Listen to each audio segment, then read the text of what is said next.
What are your impressions of Liam Cohen after having the opportunity to sit down with him solo? Energetic.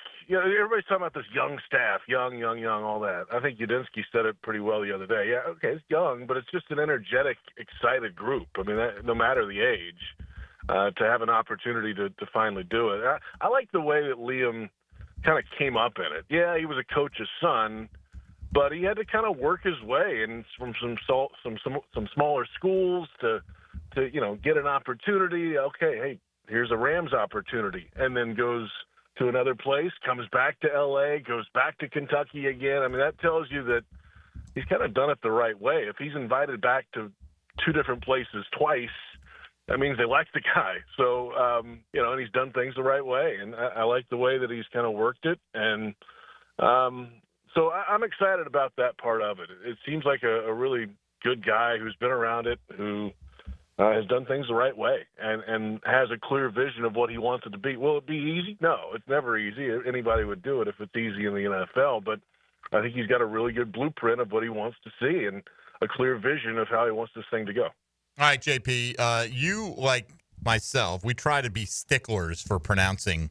names, right, around these parts, right? We are, right? And, we sit there and we go over the pronunciation guides together, but, people may not believe. They may just think I just show up and sit down and turn on the mic, but I try to get things right. So the Jaguars defensive coordinator's last name, okay? Oh, boy. So we had this discussion with the PR staff the other day, because I look at it up before I do the interview with the guy. Yes. And the Packers pronunciation on their Packers website was Campanelli. Okay, well, Campanelli. I do the interview one-on-one on Jaguars.com, free website, check it out. And he didn't say anything. It was fine. No big deal. Right. But then apparently later it's like, oh, it's Campanile. Campanile, thank you. Right, yeah. But then he's apparently said, don't worry about it. It doesn't matter. Just whatever. I'm like, well, that's not how this works. Like, what is the actual right? What name? is how do you like it said? Right. So I think it's Campanile. That's what I think it is too. But yeah. I have not been told wrong on Campanelli. Well, we went with Campanile for a day. I don't really give a damn what it is, Mike. I'll be honest. As long as they rank better than 32nd in defense. How about top 5 defense? And we'll call you just Anthony C. Tony C. We'll call him head coach somewhere in a couple of years if he does that. Your impressions, though, we don't know how these guys are going to work, right? We understand, we can read their resumes, but just the kind of staff that Liam Cohen has put together. It's very young.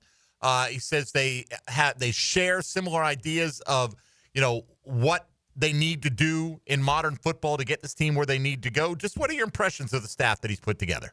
Yeah, we're talking about the DC first of all. I mean, I love his attitude and his presence, and if you see the videos from Miami in his younger days about him in front of a room, and he can grab the attention quickly and carry it. Those first impressions are big, and I think, especially after the last year, what this defense went through with the leadership on that side of the ball, I think it was pretty early in the game last offseason where it was like, wait a minute, this doesn't feel right. And so those first impressions will be big. And I think he'll have the attention of the room right away. And I love his message of, it's a priority to not stay blocked. Everybody gets blocked, but how do we get off blocks and go rally to the ball? I love that part of it. And Udinski is, a young, up-and-coming guy who's risen really quickly. He's 29 years old, for goodness sake. But that staff and how they build it around the quarterback, that's exciting to see. And I love the fact that Farwell's back. I mean, he's still a relatively young guy, too. Right. But they've had a lot of success in that room the last few years, and one less thing to have to worry about. Bring back successful people. If you agree with how they go about their business and their results, then why not start with that? How does this year's GM and head coach search compare to the others that you've seen in your time covering this team? It's taken forever, right? That's the one thing. What is this, the 16th of February? I don't even know what day it is right now. It's 17th. February. Yeah, whatever. And so, Doug Peterson was hired like the first day or two of February, and then had his staff together fairly quick. I mean, this was, Liam Cohen had it pretty fast after he was brought in, which is good to see. It just kind of feels like it's going a little longer, but they're being thorough, and there's really not a huge rush for GM. You got the other staff in place. Scouts are there. Personnel people are there. They're doing the work to get ready for the draft, and you'll have a guy that'll come in and take the job as the GM and get through the draft and free agency and move forward. So I don't think there's a massive, okay, we got to get this guy 2 weeks ago. Get the right guy. I mean, in theory, you want this to be a 10-year, 15-year hire, not a 2 years and do it again. So make sure it's the right guy that can fit in with who you have as leadership, and that's the most important thing. And then, of course, pick the right football players. That's vital for what this position is. Right. That is really the number one thing. You don't know until they start picking them. You don't know. Right. And nobody knows, right? I mean, you don't know until you start picking players and they play. I mean, so we won't know until 2-3 years down the line. All right, so I don't know how much personal interaction you've had with Ethan Wall over the last several years. I have not had any. Very little. Okay, yeah. So other than the fact that they know the guy, like, what do you think is the case for Ethan Wall? Is that the number one case, the fact that Baselli knows him, they've had some time to see how he gets along with Liam Cohen and some of these guys on the staff, and they're comfortable with the fit, because I'm just curious what the impetus is, other than that, for Ethan Wall to be a finalist for this job.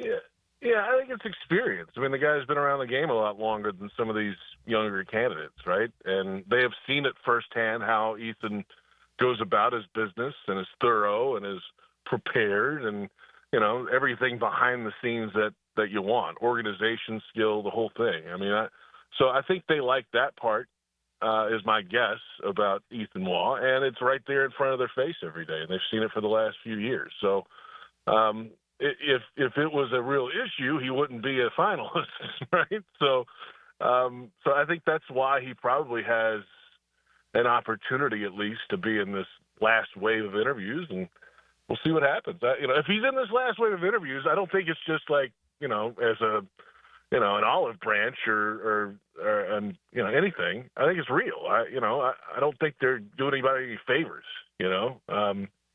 So let's see what happens in the interview process. You just never know. That's why you go through these things. JP, you've been down there working in the building basically every day. What has the building been like for the last year and a half when things turned sour and never really turned back around? Yeah, it's a good one. I mean, it's weird because the offseason usually feels a little different because there are some wins, like free agency signings are everybody's excited, and the draft, I've never heard of a bad draft class, right? Like everybody's got a great draft class right after the fact. So like we know how to win an offseason around here, right? The trick comes when it becomes August and September. Boy, that 0-4 start right out of the gate last year was just, demeaning and degrading. It was so bad. It was a struggle just coming in because everybody around it that had a hand in it was trying to figure out a way to get out of it and just couldn't. They couldn't figure it out. And there really weren't many answers except keep going to play. And, that's where it's like nobody has an answer. And everybody is fighting and working and scrapping, and then there's the internal, oh boy, what's going to happen here? Everybody's on the clock now. And it was just kind of a tension throughout the building, especially during the fall, because that's the time when you're supposed to win football games, and they just couldn't get it done. All right, JP, what's the single biggest on-field need for the Jaguars? We talked a lot about defense, right? The middle of the defense was so inconsistent throughout the year. The tackles to inconsistent linebacker play, the safety play was just awful. So I'd start there. I think that's pretty broad, but it's hard to find big human beings that can move and play. So I think I'd start up front with that. Safety play, I don't think that's too far off base that you need some safeties that can go out there and play as well. So big bodies in the interior, I think that'll be the priority on both sides of the football, offense and defense. Who is your favorite Jaguar to cover currently? Wow. Oh, that's a good one. And Trevor's always thorough, right? Like he gives great answers in press conferences, and I think he's a genuine guy, and he's fun to listen to, and what he says matters. I mean, obviously he's the quarterback, and he's the second contract quarterback. So, and I think he's starting to he's known that all along, but I think he's getting better and better as the years go along. So I always love listening to him. I think Brian Thomas is getting better at it, at the media stuff. Not that matters in the grand scheme, but he's going to be a star, and if he can just keep getting a little bit better with his interviews, and which he will. He gives good answers too if you really sit him down and let him answer. I like what he has to bring to the table. Those are probably the top two. Honestly, those are pretty easy layup answers. But there's no Calais Campbell in that locker room right now. So there you go.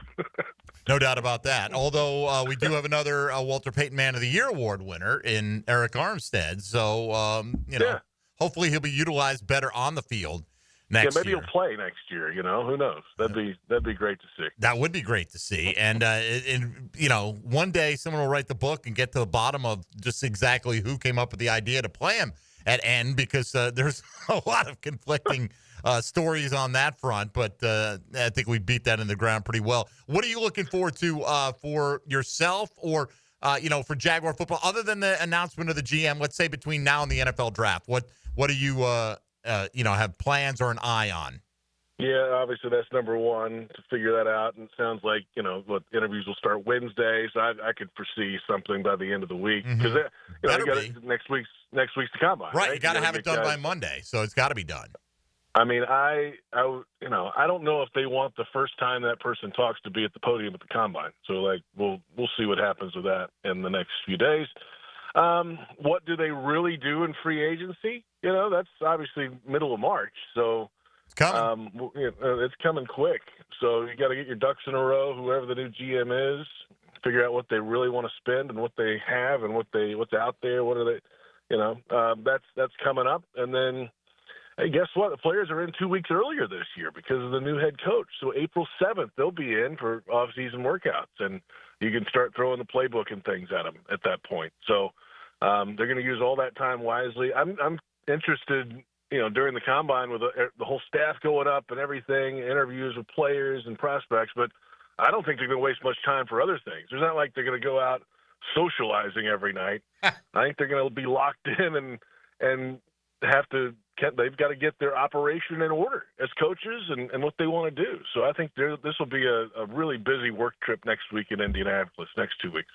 All right, J.P. Shadrick, you'll catch him on Jaguars Happy Hour this Thursday here on 1010 XL. You can follow him on social media at his name, J.P. Shadrick, spelled just like it sounds, and just continuing to be one of those threads that holds it all together. Hey, Mia here, and thanks so much for watching 1010 XL Jaguars. For even more coverage of the Big Cats, be sure to subscribe to 1010 XL Jaguars.